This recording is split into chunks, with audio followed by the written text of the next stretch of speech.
우리 말씀을 보겠습니다. 우리 말씀은 예레미야서 42장 1절에서 14절의 말씀입니다. 여호와의 말씀이니라. 너희는 너희가 두려워하는 바벨론의 왕을 겁내지 말라. 내가 너희와 함께 있어 너희를 구원하며 그의 손에서 너희를 건지리니 두려워하지 말라. 내가 너희를 불쌍히 여기리니 그도 너희를 불쌍히 여겨 너희를 너희 본향으로 돌려보내리라 하셨느니라.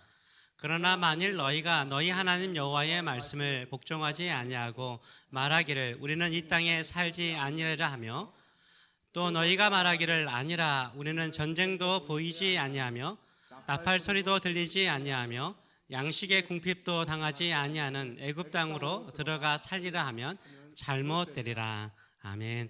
오늘 이 말씀을 가지고 하나님의 뜻 따르기라는 제목으로 같이 은혜를 나누기로 원합니다. 우리는 매 순간마다 선택하며 삽니다.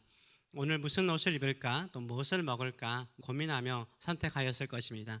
일상의 작은 일도 우리는 이렇게 선택하며 살아갑니다. 그렇다면 그 선택하는 기준, 그 기준은 어떤 기준으로 선택하고 판단하시는지요? 물론 나에게 가장 좋은 것, 가장 나에게 좋은 것이라고 생각하는 것을 우리는 선택할 것입니다. 그러면서 그 수많은 선택의 순간에도 하나님의 뜻을 묻고 있는지요? 내 생각이나 내 계획이 하나님의 뜻에 맞는지 물으면서 선택하고 판단하는지요? 여러분은 당연히 하나님의 뜻을 묻고 하나님의 뜻에 맞는 선택을 할 것이라고 생각합니다. 그렇다면 여러분의 계획과 생각이 하나님의 뜻과 맞지 않으면 어떻게 하시는지요? 내 생각과 내 계획이 하나님의 뜻과 맞지 않으면 어떻게 하시는지요? 하나님의 뜻에 기꺼이 순종하십니까? 아니면은 그냥 내 뜻대로 밀고 나가십니까? 수많은 인생의 불행은요, 내 뜻대로 살다가 경험하는 불행이 많습니다. 세상 사람들은 원래부터요, 자기 뜻대로 삽니다. 세상 사람들은 자기 뜻대로 사는 것이 하나님께서 벌어주신 인생입니다. 세상 사람들은 자기의 눈에 보기에 좋은 대로 선택해서 살아갑니다. 그런데 하나님의 백성은 다르죠. 하나님의 백성은 다릅니다. 우리 안에 내주하신 성령은요, 우리가 그렇게 살게 내버려 두지 않으세요. 그래서 하나님께서 선택하시고 하나님의 부르신 백성들은요, 내 생각과 내 계획이 있더라도 하나님께 물어보는 사람이고요, 그 뜻을 행하는 사람인 줄 믿습니다. 그래서 하나님의 뜻대로 사는 사람이 복이 있습니다. 하나님의 뜻을 이루는 사람이 복이 있습니다. 비록 내 생각과 내 계획에 맞지 않더라도 순종하면 힘들 수도 있죠. 어려울 수도 있습니다. 더 큰 난관을 만날 수도 있습니다. 그러나 하나님께서 책임지세요. 우리 하나님께서 책임지시는 줄 믿습니다. 하나님께서 책임지시고 보호하여 주시고 축복하여 주시는 줄 믿습니다. 그런데 하나님의 뜻이 분명해요. 하나님의 뜻을 분명히 알아요. 그럼에도 불구하고 그 뜻에 순종하지 않고 자기 고집대로 나아가면요, 망합니다. 비참한 인생을 살아갈 수 있습니다. 왜 그렇습니까? 하나님께서 함께하지 않으시기 때문인 거예요. 그 삶에 하나님의 뜻이 없기 때문인 거예요. 하나님의 뜻이 있는 곳에 하나님은 역사하시고 힘을 주세요. 근데 하나님의 뜻이 없고 하나님의 뜻에 반대되는 것으로 가는데 하나님께서 도우시겠습니까? 오늘 본문의 배경은 이렇습니다. 예레미야서 언젠가 한번 읽어보실 텐데요, 이 예레미야는 여러분도 알다시피 남유다가 망하는 시기의 선지자입니다. 남유다가 바벨론에 의해서 세 차례 공격에 의해서 비참하게 망해버립니다. 남은 마지막 왕도요, 끝내 끌려가서 죽습니다. 수많은 뛰어난 사람들은 다 포로로 끌려가 버립니다. 이때 예레미야 선지자도요, 처음에는 바벨론으로 끌려갈 뻔하였습니다. 근데 바벨론 군대 사령관이요, 예레미야를 풀어줍니다. 그러면서 하는 말이 뭐냐면, 네가 바벨론으로 나와 함께 가면은 선대해 주겠다는 거예요. 잘해 주겠다는 거예요. 바벨론은 얼마나 풍성합니까? 전쟁에서 승리했기 때문에 그 도시가, 지금도 유튜브에 보시면 알겠지만 바벨론 도시가 얼마나 화려했는지 몰라요. 거기로 가서 잘해 주겠다는 거예요. 만일 네가 가기를 싫어하면은 네가 원하는 대로 가라라고 풀어줍니다. 이때 예레미야가 선택하는 것은 뭘까요? 바벨론 땅이 아니었습니다. 유다 땅에 남는 것이었습니다. 유다 땅에 남아서 하나님의 뜻을 이루기를 원하였습니다. 유다 땅에는 어떤 사람이 남아 있었습니까? 주로 가난한 사람들이 남아 있었어요. 쓸모없는 사람들만 남아 있었어요. 이때 바벨론 왕은요, 유다의 총독이죠. 유다를 다스리고 관리할 수 있는 책임자를 세웠는데 그다라를 세웁니다. 그다라가 남아있는 백성들과 함께 포도원을 가꿔요. 그리고 이 포도원의 열매를 바벨론 왕에게 진상하는 일을 하게 되었습니다.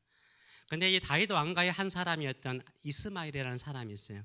아브라함의 아들 이스마엘 아닙니다. 여기 다른 그냥 이름만 똑같은 사람이에요. 이스마엘이라는 사람이 있는데 이 사람이 바벨론 왕이 세운 유다의 총독인 그다랴를 죽입니다. 그다랴와 함께 있던 바벨론의 군사들, 바벨론 군인들까지 죽여버립니다. 그리고 남아있는 유대 사람들을 사로잡아서요. 이 사람은 친암몬파 사람이었어요. 암몬 족속파였어요. 그래서 암몬 족속이 사는 땅으로 남은 사람들을 데리고 가는 거예요. 이때 이 바벨론 침략에서 살아남은 군인들이 있었습니다. 도망가서 남았던 군 지휘관들이 있었습니다. 이 살아남았던 군 지휘관들과 그 중에 대표적인 사람이 요하난이라는 사람인데요. 이 사람들이 이스마엘이 잡아가던 그 사람들을 다 구출해내요. 그리고 난 다음에 베들레헴 근처로 오게 됩니다. 그리고 이들이 상의를 하죠. 우리가 유다 땅에 살 것인가 다른 곳으로 갈 것인가 어떻게 해야 될 것인가 고민하며 계획을 세웁니다. 이때 이들의 생각에는 어떤 마음이 있었습니까? 바벨론 왕이 세운 그달랴를 죽였어요. 자기들이 죽이지 않았지만 이스마엘을 죽였는데 유대 사람이 죽였잖아요. 그러니까 바벨론 왕이 반드시 또 군대를 보내가지고 자기들을 칠 것이고 치면은 자신들도 죽거나 포로로 바벨론으로 끌려갈 것이라는 두려움이 있었습니다. 그래서 이들의 계획은 무엇이었을까요? 이들의 계획은 바벨론과 맞서 싸울 수 있는 강대국, 또 다른 강대국 애굽으로 내려가는 것이었어요. 애굽으로 내려가고자 했습니다. 근데 내려가고자 하는 마음이 있는데 진짜 하나님의 뜻인가? 이 생각이 들잖아요. 그래서 하나님의 뜻이 궁금했어요. 그래서 하나님의 뜻을 묻기 위해서요. 예레미야 선지자에게 묻습니다. 예레미야 선지자에게 하나님의 뜻이 어디 있습니까? 우리 어떻게 행동이 되겠습니까? 라고 물어봅니다. 그래서 하나님의 뜻을 묻는 이들의 자세가 얼마나 아름다운지 몰라요. 1절부터 보게 되면요. 이에 모든 군대의 지휘관과 가레의 아들 요하난과 호사의 아들 여샤나와 백성의 낮은 자로부터 높은 자까지 다 선지자 예레미야에게 나왔다는 것입니다. 그러면서 선지자 예레미야에게 이르되 당신은 우리의 탄원을 듣고 이 남아있는 모든 자를 위하여 당신의 하나님 여호와께 기도해 주셔서 당신이 보는 바와 같이 우리는 많은 사람 중에 남은 작은 무리라는 거예요. 작은 무리가 남아있다는 거예요. 3절의 말씀을 보게 되면 아름답게 말하죠. 당신의 하나님 여호와께서 우리가 마땅히 갈 길과 할 일을 보이시기를 원합니다. 우리가 어디로 가야 될지 무슨 일을 해야 될지 가르쳐 주셨으면 좋겠어요. 우리를 위해서 기도해 주시고 그 하나님의 뜻을 가르쳐 달라고 말하죠. 그래서 5절의 말씀을 보게 되면 이렇게 말하고 있습니다. 그들이 예레미야에게 이르되 이렇게 아름다운 말을 해요. 우리가 당신의 하나님 여호와께서 당신을 보내사 우리에게 이르시는 모든 말씀대로 행하겠습니다. 하나님께서 예레미야 선지자를 통해서 하시는 모든 말씀은 우리가 다 순종하겠습니다. 이런 자세를 가지고 물어보는 거예요. 여호와께서는 우리 가운데 진실하시고 성실한 증인이 되시옵소서. 우리가 이렇게 하나님의 말씀대로 순종하기로 하나님께서 여호와 하나님께서 증인이십니다라고 이야기를 하고 있습니다. 이에 대해서 6절의 말씀 보게 되면 우리가 당신을 우리 하나님 여호와께서 보내면 그의 목소리가 하나님의 목소리가 우리에게 좋든지 좋지 않든지 막론하고 순종하려 함입니다 라고 말해요. 어떠한 말씀에도 우리는 순종하겠습니다 라고 말을 합니다. 그 다음 구절 보게 되면 더 아름답게 말하죠. 우리가 우리 하나님 여호와의 목소리를 순종하면 우리에게 복이 있으리라. 애들 스스로 뭐라고 말합니까? 하나님이 증인이시고 우리는 하나님이 어떠한 말씀이든지 그 말씀에 순종하겠습니다. 하나님의 말씀에 순종하는 것이 우리에게 복입니다 라고 고백을 하는 거예요. 그러고 난 다음에 예레미야가 기도를 하죠. 그들을 위해서 기도합니다. 10일 동안 기도합니다. 7절의 말씀을 보게 되면 이렇게 말하죠. 7절의 말씀을 보게 되면 10일 후에 여호와의 말씀이 예레미야에게 임합니다. 하나님께서 예레미야를 통해서 어떠한 말씀을 그들이 행할 일과 행할 길을 말씀하시는데 10절부터 보겠습니다. 하나님의 뜻이 무엇입니까? 너희가 이 땅에 눌러 앉으래요. 이 땅이 어디예요? 폐허가 되고 전쟁으로 황폐화된 유다 땅에 눌러 앉아 산다면 내가 너희를 세우고 헐지 않는데요. 너희를 심고 뽑지 아니하리니 뽑혀서 다른 곳으로 가지 않겠다는 거예요. 심고 세우겠다는 거예요. 이는 내가 너희에게 내린 재난에 대해서 뜻을 돌이켜서 너희에게 은혜를 베풀겠다라고 말해요. 11절의 말씀을 보게 되면 여호와의 말씀이나 강조하는 거죠. 하나님의 확실한 말씀이라는 거예요. 너희는 너희를 두려워하는 바벨론 왕을 겁내지 말래요.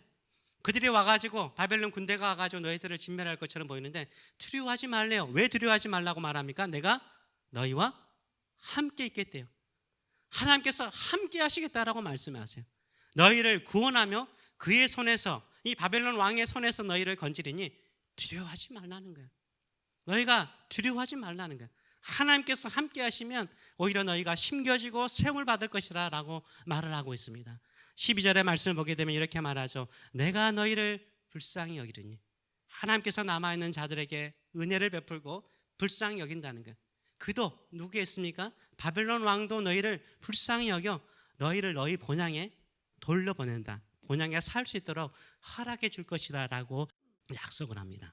이렇게 하나님의 뜻을 물을 때 어떠한 말씀을 하셔도 우리는 그 말씀에 순종하겠습니다 라는 사람들에게 하나님께서 하시는 말씀은 무엇입니까? 유다 땅에 머물러 살라는 거예요. 그러면 이들의 반응은 어떠하였을까요? 이 남아있는 사람들의 반응은 어떠하였을까요? 43장 2절의 말씀을 보게 되면 이렇게 말합니다. 이들의 반응입니다. 호사의 아들 아사랴와 가랴의 아들 요하난과 모든 오만한 자가, 대표적인 지도자들과 모든 오만한 자, 오만한 사람들은요, 교만한 사람들은요 하나님의 뜻을 거스리죠. 에레미야에게 말하기를 네가 거짓을 말하는도다. 아니라는 거예요. 그 하나님의 뜻이 아니라는 거예요. 너 거짓말하고 있어. 이렇게 말하는 거예요. 우리 하나님 여호와께서 너희는 애굽에서 살려고 그리로 가지 말라고 너를 보내어 말하게 하지 아니하셨느니라 라고 말해요. 분명히 하나님이 어떠한 말씀을 하시더라도 그 말씀에 순종하겠습니다. 그 말씀에 순종하는 것이 복입니다 라고 고백했던 사람들이요, 자신들의 뜻과 다르니까 어떻게 행동합니까? 거짓말, 말도 안 되는 소리, 하나님의 뜻이 아니야, 하나님의 계획이 아니야, 하나님의 말씀이 아니야 라고 말하는 거예요. 왜 그럴까요? 왜 이들은 애굽으로 내려가려고 그랬을까요? 당연하지 않아요. 애굽에 사는 게 얼마나 좋은데요. 애굽은 선진국이에요. 아직 전쟁을 경험하지 않았어요. 거기는 풍부한 물자, 좋은 곳이 풍성한 곳이에요. 아직 바벨론의 공격을 받아본 적이 없어요. 전쟁을 치러본 적이 없어요. 모든 것이 안전해요. 풍요로워요. 그곳으로 가서 산다는 게 뭐가 잘못됐어요? 그들은 이미 유다 땅에 폐허가 된 이 땅에 사는 것보다 애굽으로 내려가고 싶었어요. 하나님께서 그거 허락해 주실 줄 알았어요. 가라고 말씀하실 줄 알았는데 에레미야를 통해서 뭐라고 말씀하세요? 이 땅에 머물러라. 이 땅에 살면 내가 너희들 심고 세워주겠다라고 말해요. 이들이 하는 말이 나오는데 14절에 이들이 이렇게 서로 말했습니다. 14절의 말씀을 보게 되면 또 너희가 말하기를 아니라 우리는 전쟁도 보이지 않냐며, 전쟁이 일어난 적이 없는 땅을 말하죠. 어디죠? 애굽 땅을 말하는 거예요. 나팔 소리, 전쟁이 일어나니까 미리 경고하는 나팔 소리가 있지 않습니까? 그런 전쟁의 경고라든가 위험이 없는 소리도 들리지 아니하며 양식의 궁핍도, 이 유다 땅에 살면 얼마나 굶주려요. 전쟁통에 먹고 살 길이 막막하잖아요. 근데 양식의 궁핍도 당하지 않냐, 양식이 풍성한 애굽 땅으로 들어가 살리라 라고 그들은 생각했던 거죠. 그런 것을 끝까지 고집해서 나가요. 근데 에레미야는 뭐라고 말해요? 잘못된다는 거예요. 가면 너희들 망한다는 거예요. 망한다는 거예요. 그래서 경고를 하세요. 21절에서 22절의 말씀을 보게 되면 이렇게 하나님께서 이들에게 경고를 합니다. 경고를 해도 이들은 가볍게 여깁니다. 너희 하나님 여호와께서 나를 보내사 너희에게 명하신 말씀을 내가 오늘 너희에게 전하여도 너희가 너희 하나님 여호와의 목소리를 도무지 순종하지 아니하였은즉 너희가 가서 머물려고 하는 곳에서, 애들이 가서 머물려고 하는 곳이 어디입니까? 애굽 땅이죠. 가난도 없고 궁핍도 없고 양식의 풍부함이 있고 전쟁도 없고 나팔 소리가 들리지 않는 애굽 땅에서 내려가면 거기에서 칼과 기근과 전염병에 죽을 줄 분명히 알지어다. 분명히 알지어다라고 말씀하고 있어요. 분명히 알지어다라고 말씀하고 있어요. 나중에 한번 에레미야서 읽어보세요. 나중에 보면요, 진짜 그래요. 하나님께서요 에레미야에게 예언한 대로요, 바벨론 왕 느부갓네살 왕이요 애굽까지 정복해요. 애굽까지 정복해요. 애굽에 있는 수많은 사람들을 다 죽이거나 잡아가요. 거기에 심한 기근과 전염병이 있었어요. 애굽 땅으로 내려갔던 이 남은 유다 사람들 때요, 죽거나 폐허 속에서 끌려가는 사람들이 있었어요. 그런데 이들이 애굽으로 내려갔으면 신앙생활을 참 잘했을까요? 그 풍부함 속에서 하나님께서 우리를 이곳에 인도하셨으니까 감사하다라고 하나님을 잘 믿었을까요? 나중에 에레미야서 한번 읽어보세요. 아니에요. 이들이 딱 갔더니 거대한 신상들 있죠. 이 피라미드처럼 거대한 신상들 있죠. 아름답고 화려한 건물들이 있죠. 사람들은 화려하고 좋은 옷을 입고 풍부하게 살잖아요. 근데 그 애굽 사람들을 뽑은 신이 누구예요? 태양신. 애굽은 태양신을 섬겼거든요. 라를, 아몬을 섬겼잖아요. 이 태양신이 축복했다라고 생각을 해요. 그래서요, 내려갔던 사람들이 신앙을 타협해요. 태양신을 섬겨요. 에레미야가 한탄하며 얼마나 호통치는지 몰라요. 가서 하나님 섬기는 게 아니라 태양신을 섬기고 타락해버리는 모습을 보여주고 있습니다. 하나님의 경고대로 그들의 인생이 망하는 것을 보게 됩니다. 우리가 항상 이런 갈등 속에 살 때가 참 많은 것 같아요. 내가 하나님 뜻대로 살겠습니다 고백하고 어떠한 말씀에도 나는 순종하며 살겠습니다, 하나님의 말씀대로 순종하는 것이 복입니다라고 고백하는데 내가 생각하는 행복, 내가 생각하는 축복, 내가 생각하는 미래와 다르면 우리 어떻게 행동해요? 아니죠. 이건 하나님의 뜻이 아니죠. 이거 하나님의 계획이 아니죠. 그래서 세상 속으로 들어갈 때가 참 많습니다. 오늘 이 말씀을 가지고 간단하게 두 가지를 같이 나누었으면 좋겠습니다. 정말 하나님의 뜻을 따르는 것은 뭘까요? 첫째는 도망가지 말고 하나님의 약속에 머무세요. 도망가지 마세요. 환경이 힘들면요, 상황이 힘들면 사람들은 그 자리를 피해 가려고 그래요. 도망가려고 그래요. 지금 현재 힘든 것을 내가 피해 가면, 더 편한 곳으로 가면 잘 될 것이라고 생각을 해요. 한번 물어보세요. 하나님은 절대 그러지 않아요. 하나님의 뜻이 있는 곳은요, 힘들고 어려운 곳이에요. 왜냐하면 그 안에서 하나님의 능력이 나타나거든요. 풍부하고 부유하면요, 하나님을 찾지 않기 때문에 하나님의 능력이 없어요. 근데 유다 땅과 같이 폐허가 되어버렸습니다. 성전도 다 깨져버렸습니다. 왕도 없습니다. 고생을 해야 돼요. 그 땅에 머물라는 거예요. 왜요? 하나님께서 함께 하시기 때문인 거예요. 우리에게는 축복이 뭡니까? 하나님께서 함께하는 것이 축복이 되는 줄 믿습니다. 하나님께서 함께하는 이 자리를 지켜나가시는 저와 여러분 되시길 축원합니다. 그래서요, 환경을 바꿀 것이 아니라 뭘 바꿔야 돼요? 태도를 바꿔야 돼요. 신앙의 태도를 바꿔야 돼요. 하나님의 약속 붙잡겠다라고, 하나님도 열심히 섬기겠다라고 붙잡아야 돼요. 어려우면 태도를 바꾸셔야 돼요. 하나님께서 나와 함께 계시니 나는 약속을 붙들고 하나님만을 바라보겠습니다, 이런 믿음으로 살아가시는 저와 여러분 되시길 축원합니다. 신앙생활 하면서 예수님을 잘 믿으려고 해도요, 어려운 일이 있어요. 힘든 일이 있어요. 그러면 가장 먼저 떠나가는 자리가 어디죠? 예배 자리더라고요. 우리 성도님들은 주일날 빠진 적이 없는데 어떤 사람들은 예배 자리를 떠나가기 시작해요. 보세요. 예배 자리 떠나가서 세상 속에서 돈을 벌죠. 더 많이 벌죠. 안 버는 게 아니라 더 많이 벌어요. 더 얻어요.